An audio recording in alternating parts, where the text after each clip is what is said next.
Hey guys, and welcome back to Property News Update. I'm Brad Alegre-Wood, and today is Wednesday the 21st of January.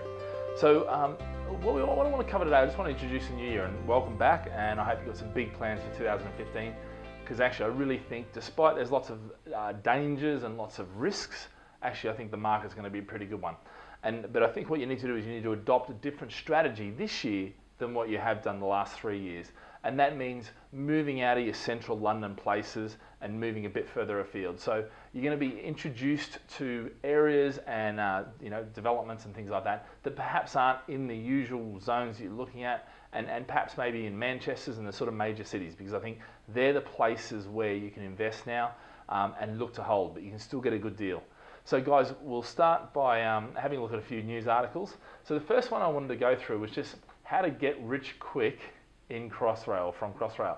Now the interesting thing is JLL have put together this interactive map, which basically, and I'm not going to show you the interactive map, but you can have a look at it if you want, house price growth driven by Crossrail.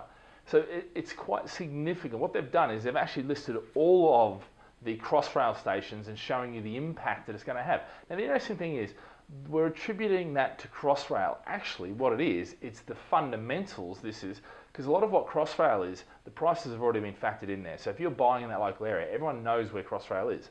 Where you're going to see this growth, okay, and what they're talking about, is very much in the change of fundamentals. By having a train station there where it wasn't, or a better connected train station which gets you into London or various centres quicker, what's going to actually happen then is you obviously have more fundamentals, better rent, and obviously more desirable areas, so house prices go up.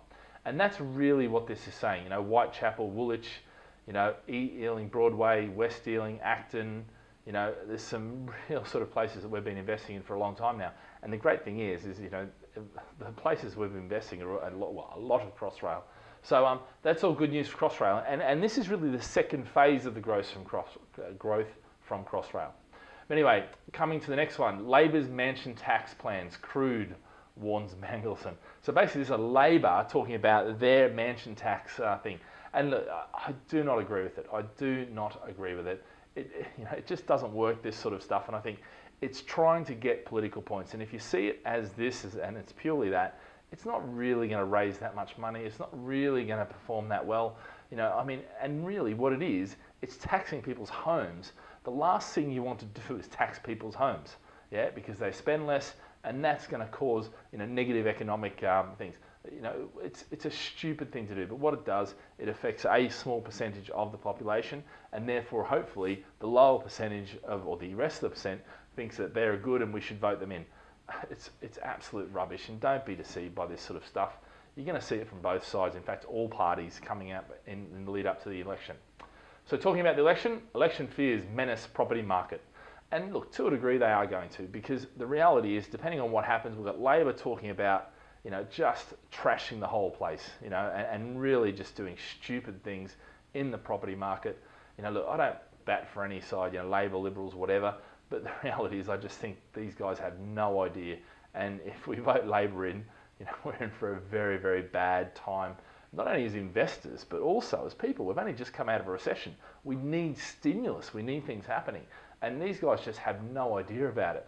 So I think, in the lead up to the election, things are probably going to be subdued, But the interesting thing is house prices, grew 1.4% in January, which was against all people's thoughts. I've predicted this year, I've gone for 5%. So I've gone for the sort of middle of the range thing. Do I think they'll go higher? I don't know. It depends there's lots of risks. You've got Europe. You've got, what they call them, the Grexit, the Greek exit. You've got China slowing down. You've got deflation because of oil prices. You've got all these factors, all these things which are affecting and dragging down the markets, holding down the markets. If they come to fruition, yes, it will have, dramatic effects.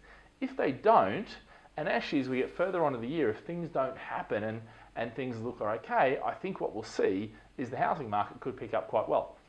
But in saying that, I think the important thing is the housing market's going to be fine, but the housing market is going to be much more about outside those central Londons. We've had 30-40% growth in those areas. Don't expect that to continue to happen. Change your strategy to meet the market, as we say.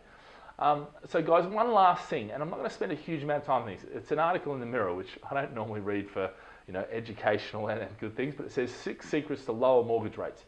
And I actually agree with some of the points they make. You know, not everyone tells the truth.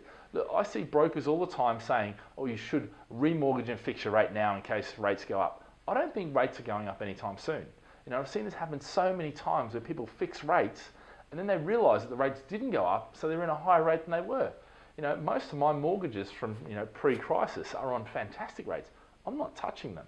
You know, your lender may be hiding better fees. You know, this is why it's great to get a broker, you know, who knows what they're doing, and understand brokers have a restriction on what products they can access. So for instance, I know HSBC won't deal with brokers, but they have one of the best rates on at the moment. It means you've got to do a bit of work, but I tell you, it's worth it, you know, when you're looking at say 1.99 some of their rates are, you know, which is pretty extraordinary. So, you know, have a look, you can have a look at this. It's, you know, 6 secrets to lower mortgage rates. And I think it's important because if you're going to look, and now's the time to be looking to remortgage, by the way. You know, if you've got equity in your home, look to get it out because now's the time to be investing. You know, we've seen house prices going stupid. Now what we're going to see is a sort of, it's been leveling off a bit. Still, you know, still growing slow, steady growth as we talk about it, and that's what's going to happen. But now's the time to be identifying those areas you want to get into, you know, because there are some substantial opportunities that we're seeing all the time. And guys, just to one thing to finish off, Gazundering to return to the housing market. The interesting thing with this, whether it does or doesn't, look, it probably will to some degree in some areas, but the most important thing is newspapers and the media, what they focus on doing is they focus on selling newspapers. So one week you're going to see how bad things are, the next thing you're going to see how good things are.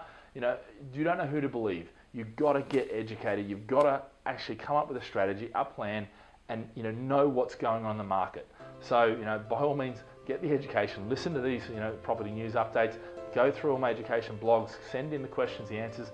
We've got this new thing which is called the 60-second property pop quiz, which basically can challenge any of the team to answer any question to do with property, and they'll answer it within 72 hours.